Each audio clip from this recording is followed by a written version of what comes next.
ነቢዩ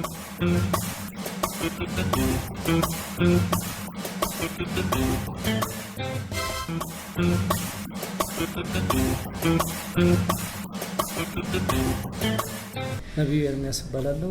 ሴቹዋን የቻይና ምግብ ሼፍና ባለቤት ነኝ። ቴብል ኤቲኬት ስለሚባለው ወይንም የመመገቢያ ቤት ስነ ስርዓትን በተመለከተ ትንሽ እናውራ። ብዙዎቻችን ወደ መመገቢያ ቤት ስንሄድ ምንድን ነው የምናደርገው? ይህ ነገር እንግዲህ የሚጀምረው ከውጭ ስንገባ ነው። የድርጅቱ ባለቤቶች እንግዳ ተቀባያቸውን ዶርማን ይባላል ወይም ሌሎች ጥበቃዎችን በዚህ መልኩ ቢያሰለጥኑ ጥሩ ነው። ለምሳሌ ወሬ ነው የሚሄዱት ከማለት ጤና ይስጥልኝ እንደምናችሁ ብለው ቢቀበሉ። ምክንያቱም አንድ እንግዳ አንድ ሆቴልን ወይም መመገቢያ ቤትን በሁለት ነገር ነው የሚገናኘው።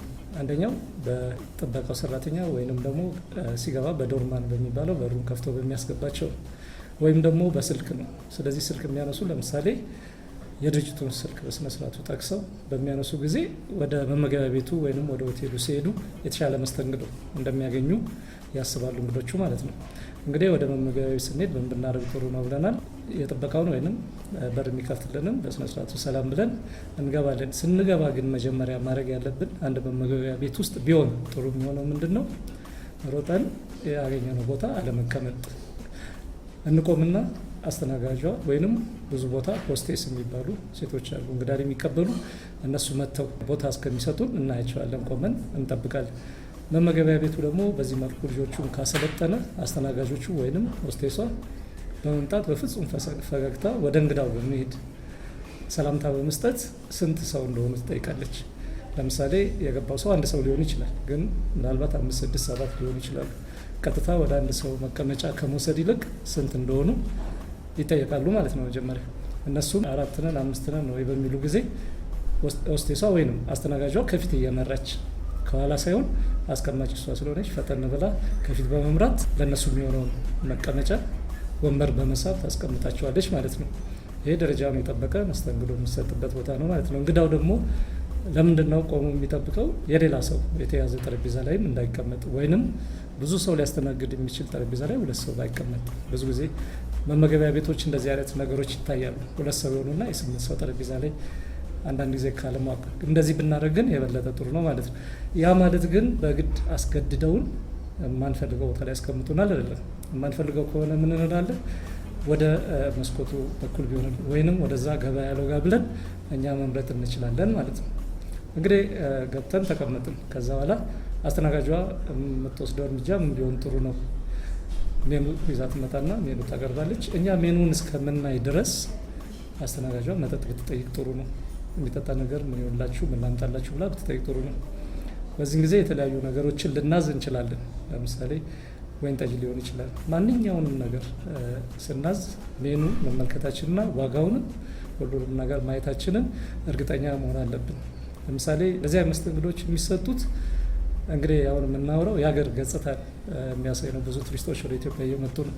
ስለዚህ ምን ቢሆን ጥሩ ነው? አስተናጋጆቹ በደንብ የሰለጠኑ ቢሆኑና ስለ እያንዳንዱ ፕሮዳክት ኖሌጅ እንደሚባለው እያንዳንዱ ቤት ውስጥ ያለውን ነገር እውቀት ቢኖራቸው በዛ ስልጠና ቢወስዱ ጥሩ ነው። ምክንያቱም እንግዳው ስለ እያንዳንዱ ነገር ስለማያውቅ እንግዳው የማያውቀውን ነገር ዝም ብሎ ከማዘዝ የማያውቀው ከሆነ መጠየቅ አለበት። በእኛ በብዙ ኢትዮጵያኖች ባህል ያልተለመደ ነው። አለማወቅ ማለት እንደ ኃጢአት ይታያል። ግን በሰለጠኑት ዓለም ያሉትን ሰዎች በስራ አጋጣሚ ሳያቸው ደስ የሚለው ነገር ምንድን ነው? ምንም ነገር ይጠይቃሉ። አበላሉን እንኳን እንዲህ ነው እንዲያርጌ ልብላው ይላሉ። ስለዚህ ሁላችንም እዛ ስንገባ የማናውቀው ከሆነ ጠይቀን እንረዳና በትክክለኛው መንገድ እንበላለን ማለት ነው። ስለዚህ አሁን ለምሳሌ ወይን ጠጅ ነው የፈለግነው። ወይን ጠጅ ስናዝ ብዙ ጊዜ ስሙ ዋጋውና ዓመተ ምሕረቱ ይጻፋል። ቀይ ወይንና ነጭ ወይን በምናዝ ጊዜ ቀይ ወይን ጠጅ እድሜው ረዥም ከሆነ ከተመረተ ረዥም ጊዜ ከሆነው ዋጋው ከፍ ይላል። ዋጋውን አይቶ ነው ሰው የሚያዘው።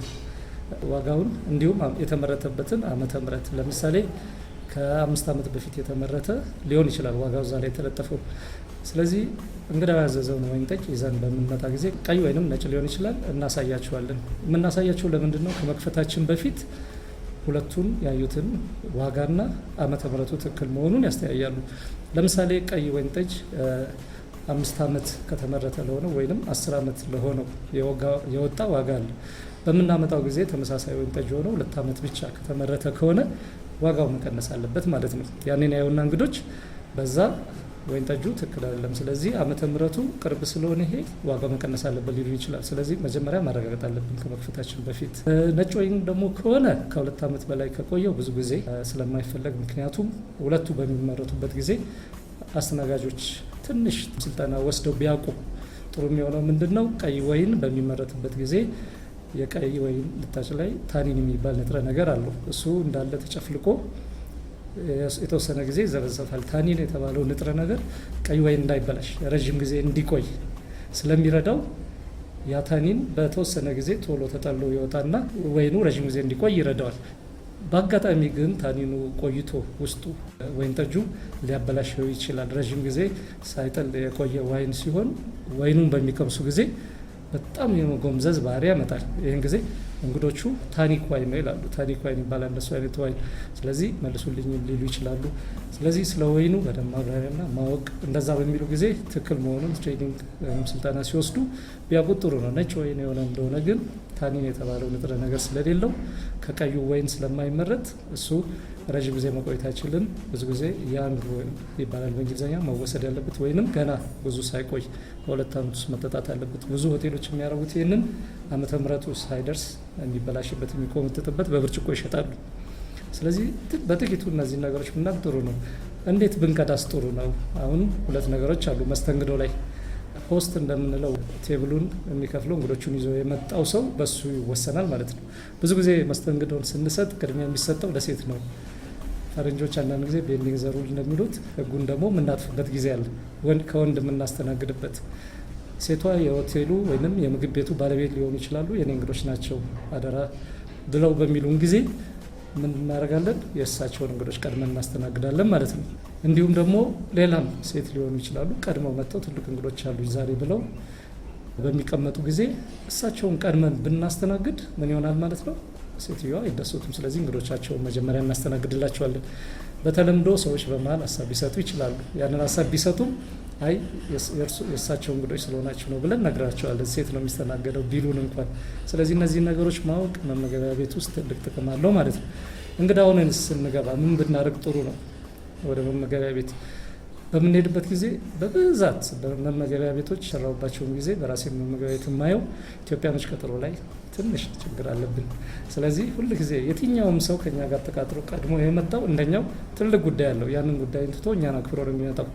ስለዚህ እያንዳንዷ የምናረጋት ነገሮች በሙሉ የቀጠርነውን እንግዳ ከማክበርና ካለማክበር ጋር ሁሉ ሊያያዝ ስለሚችል ቀጠሮ ስንይዝ ቀደም ብለን ጉዳዮቻችንን ጨርሰን በሰዓቱ መገኘት። እስኪ እንዳቀልድ ብዙ ጊዜ መመገቢያ ቤቶች የመስተንግዶ ሰዎችም እያዩ የሚቀልዱባቸው ነገሮች አሉ። 5-6 ፈረንጆች የሆኑና ሌላ 1-4 ኢትዮጵያኖችን ይጠብቃሉ ብዙ ጊዜ። ስለዚህ ሲቀመጡ አሰባጥረው ለመቀመጥ በየመሀሉ ለኢትዮጵያኖች ቦታ ይተዋሉ። ከዛ ሁል ጊዜ ከ45 ደቂቃ እስከ 1 ሰዓት ኢትዮጵያኖች ይቆያሉ። እነሱ የመጀመሪያ ምግባቸውን ወይም አፕታይዘራቸውን አዘው አንዳንዴ ዋናውን ሜን ኮርስ አዘው መብላት ሲጀምሩ ነው። ሁሉም ኢትዮጵያዊ ግን የሚለው ምንድን ነው? በጣም እንዲህ ጉዳይ ነበረች እንዲህ ነበረች እንዲሆኝ ይላል። ሁሉም ሰው ግን እንደዛ አይነት ጉዳይ አለው። እኛን አክብሮ ነው የሚመጣውና እዛ ላይ ስንገኝ ቀድመን ቦታ ሰጥተነው ብንገኝ። ሌላው ስንሄድ ምን አይነት አለባበስ ነው የምንለብሰው? ወደ መመገቢያ ቤቶች ስንሄድ በተቻለ መጠን ጥሩ አለባበስ ለብሰን ብንሄድ፣ ዝንጥ ብለን ብንሄድ፣ በነጠላ ጫማ እንዲህ ዝም ብሎ ነጠላም ከላይ ደርበን ባይሆን የበለጠ ደስ ይላል ማለት ነው። እነዚህ በጣም ጠቃሚ የሆኑ ነገሮች ናቸው መመገቢያ ቤት ስንገባ ማለት ነው።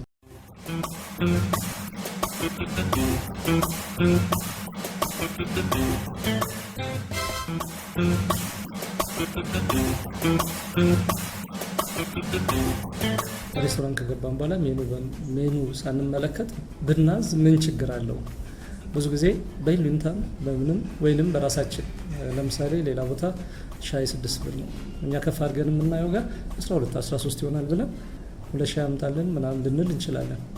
ከሻይ ጀምሮ የትኛውንም ነገር ስናዝ ዋጋ ብናይ ሜኑ ቢቀርብልን።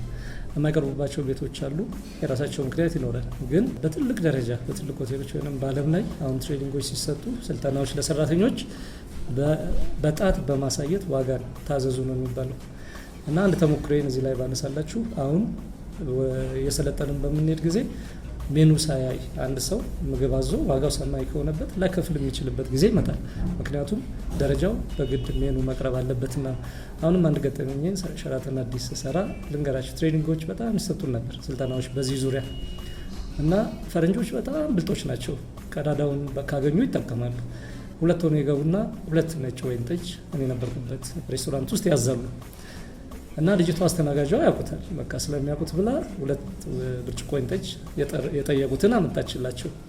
ከዛ ሌላ 2 ብርጭቆ ደገሙ። ሜኑን አላሳየቻቸውም፣ ለምን ስሙን ስለጠሩና 2 አንጭልኝ ስላሉ። ከዛ መጨረሻ ላይ ኢሳቡ በመጣ ጊዜ ኢሳቡ ከፍ አለብን። እኛ እንደዚህ መሆኑን አላወቅንም አሉ። ያዘዛችሁት ነው አለቻቸው። እንዴ እኛ ብናዝም ዋጋው እንደዚህ መሆኑን የት እናጋለን? የነበረችውን ቀዳዳ ተጠቀሙባት ማለት ነው። ከዛ ከኛ በላይ ፈረንጆቹ አለቆቹ በሙሉ መጡና ላይ ድረስ ያሉት ተጠርተው መጡ። የመጀመሪያው ጥያቄ የጠየቁት ሜኑ ሰጥታችኋል ወይ የጠየቁን። አስተናጋጇ አጋጣሚ ስለሚያውቁት አላቀረብኩም ማለች እና በጣም ተቆጡ። እንዴት እንደዚህ እንከፍላለን ብለው ፈረንጆቹ። ስለዚህ ምንድነው የተደረገው?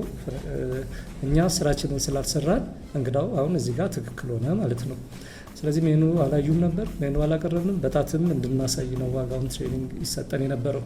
ስለዚህ ምን ሆነ? የበሉት የጠጡት በሙሉ በአለቃው ተፈርሞ በጣም ይቅርታ ተጠይቀው እንግዶቹ ሄዱ። ስለዚህ አሁን እያመራን የምንሄደው እድገት እየመጣ ሲመጣ እንግዳ እዚህ ድረስ ይከበራል። 2 አይነት ነገሮች አሉ። እኔ ኢትዮጵያ ውስጥ ያለው አዲስ አበባ ያለው ሲቲቲአይ የሆቴልና ቱሪዝም ማሰልጠኛ ኢንስቲትዩት ሆቴል ሱፐርቫይዘሪ ማናጅመንት ተምሬያለሁ። በዛን ጊዜ በትልቁ የተጻፈው የነበረው እንግዳ ሁልጊዜም ትክክል ነው የሚል አይቻለሁ።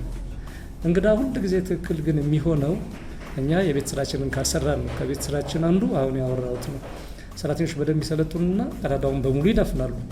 ለምሳሌ አንድ ሰው አንድ ነገር ሲያይ ዋጋውን እስከሚያይ ሁሉንም ካሳየ ነው ምን ማለት ነው? በኋላ የግድ ይከፍላል ሂሳቡን ማለት ነው። እና በጣት ባለማሳየት አንድ ጊዜ እኔ የምሰራበት መመገቢያ ቤት ለልጆቹ ነግሬያቸው ነበረ።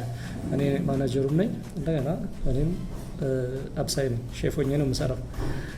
አንድ ጠረጴዛ ላይ ልጆቹን አስቸገሯቸው። ውድ የሆነ ወይን ጠጅ አዘዙ እና ትሬኒንግ የተሰጣት ልጅቷ በጣቷ የምታሳይ ነው። ይሄን ሁሉ ስታደርግ 5-6 ነበሩ። አንቺ ሂጂና አንቺ እንጂ ዝም ብለሽ ነው ነገረችኝ። ሂሳብ ሲሉ ጥሪኝ አልኳት። እንደዚህ ብለውኛል፣ ዋጋ ላይ ያሉኛቸው በጣትን ባሳይ ተቆጥቶኛል። በቃ እሺ ሂሳብ ሲሉ ጥሪኝ አልኳት። በኋላ ሁለተኛም ጠርሙስ ደገሙ። ሂሳቡ ሲመጣ ከፍ አለባቸው በጣም እና በጣም ተቆጡ ሰውዬው። እኔ ከርቀት እያየው ነበረ። በጣም ይሄ ምንድነው ምናምን ብለው በጣም ተቆጡ። የዛን ጊዜ ቀርቤ ምግቡ እንዴት አገኛችሁት? መስተንግዶ ሁሉም ነገር ጥሩ ነው፣ ምግቡ ምንም አያወጣለትም አሉ። እንዴ ይሄን ሁሉ ምን ስለሆነ ነው የምንከፍለው አሉ። ልጅቷ ሜኑ አቅርባ አሳይታውታል። ብታቀርብስ ሲሉ ከዛ ሌሎቹ አብረው የነበሩት እንግዶች በሙሉ በጣቷ ስታሳይም ቢያላልክም እንዴ ብለው ምን መሆን ነው በጣቷ አሳየችው ዋጋውን አንተ እንደ እንዲያልካት ብለው እዛው ራሳቸው አንዱን አርሞ ስለዚህ ሳውኑን ከፈሉ። እነዚህ ሰዎች እንደዛ ተቆጥተው የተወሰነ ነገር ሳይከፍሉም ሊሄዱ ይችሉ ነበር፣ ግን ሙያዊ ስራ ተሰራ። ይሄን ጊዜ እንግዳ ሁልጊዜ ትክክል አይደለም ማለት ነው። ስለዚህ እኛ የኛን የቤት ስራ በደንብ በሰለጠነ መልኩ መስራት አለብን ማለት ነው። እነዚህ ነገሮች በጣም ጠቃሚዎች ናቸው። ስለዚህ ሜኑን ማየት በጣም ጥቅም አለው ማለት ነው።